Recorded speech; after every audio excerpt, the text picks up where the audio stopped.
Halo guys, perkenalkan nama aku Shelly Aryani dengan NIM C1A025094R003 dari Ilmu Ekonomi Pembangunan. Nah, di sini saya akan menjelaskan tentang ilmu ekonomi. Yang saya jelaskan ada 4. Yang pertama ada pengertian ekonomi, yang kedua ada masalah pokok ekonomi, yang ketiga ada konsep dasar ilmu ekonomi, dan yang terakhir ada ruang lingkup ilmu ekonomi. Baiklah, yang pertama ada pengertian ekonomi. Pengertian ekonomi yaitu cara bagaimana kita memahami masalah kelangkaan dan membuat keputusan yang bijak dalam memanfaatkan sumber daya, sehingga kebutuhan manusia dapat terpenuhi secara efisien dan adil. Lalu, yang kedua adalah masalah pokok ekonomi. Masalah pokok ekonomi yaitu muncul karena adanya kelangkaan, yaitu kebutuhan manusia yang tidak terbatas, sedangkan sumber daya atau faktor produksi untuk memenuhinya terbatas. Nah, di sini ada 3 masalah pokok ekonomi, yaitu 2W, 1H. Dan W yang pertama adalah what. Jadi, barang dan jasa apa yang akan diproduksi? Nah, yang kedua adalah whom. Nah, untuk siapa barang itu diproduksi? Dan yang terakhir adalah H, yaitu how. Bagaimana cara memproduksinya? Nah, yang selanjutnya adalah konsep dasar ilmu ekonomi. Nah, konsep dasar ilmu ekonomi ini ada 5. Yang pertama ada kebutuhan, yang kedua ada kelangkaan, yang ketiga ada biaya peluang, yang keempat ada pilihan, dan yang kelima ada permintaan dan penawaran.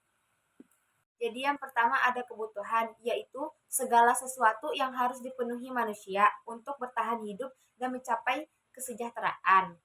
Nah, di sini ada 3 jenis kebutuhan. Yang pertama ada primer, yang kedua ada sekunder, yang ketiga ada tersier.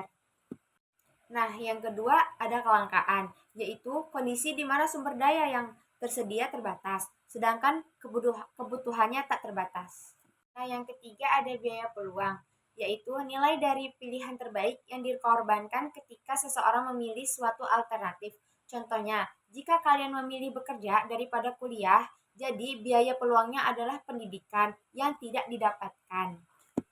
Lalu yang keempat adalah pilihan, yaitu karena sumber daya terbatas, manusia harus memilih kebutuhan yang paling penting untuk dipenuhi terlebih dahulu. Contohnya, dengan uang 50.000, seseorang memilih membeli beras daripada membeli skincare.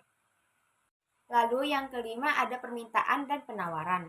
Nah, permintaan ini adalah jumlah barang atau jasa yang ingin dan mampu dibeli konsumen pada berbagai tingkat harga dan jangka waktu tertentu. Yang kedua, ada jumlah penawaran, yaitu adalah jumlah barang atau jasa yang ingin dan mampu dijual produsen pada tingkat harga dan jangka waktu tertentu. Nah, selanjutnya adalah ruang lingkup ilmu ekonomi, yaitu dibagi menjadi 2. Yang pertama ada ekonomi mikro, yang kedua ada ekonomi makro. Jadi, ekonomi mikro adalah yaitu mempelajari perilaku individu dan perusahaan. Nah, yang dipelajari dalam ekonomi mikro ini adalah kayak barang dan jasa, permintaan dan penawaran, dan biaya produksi dan keuntungan perusahaan. Nah, yang kedua ada ekonomi makro. Ekonomi makro adalah mempelajari perekonomian secara keseluruhan.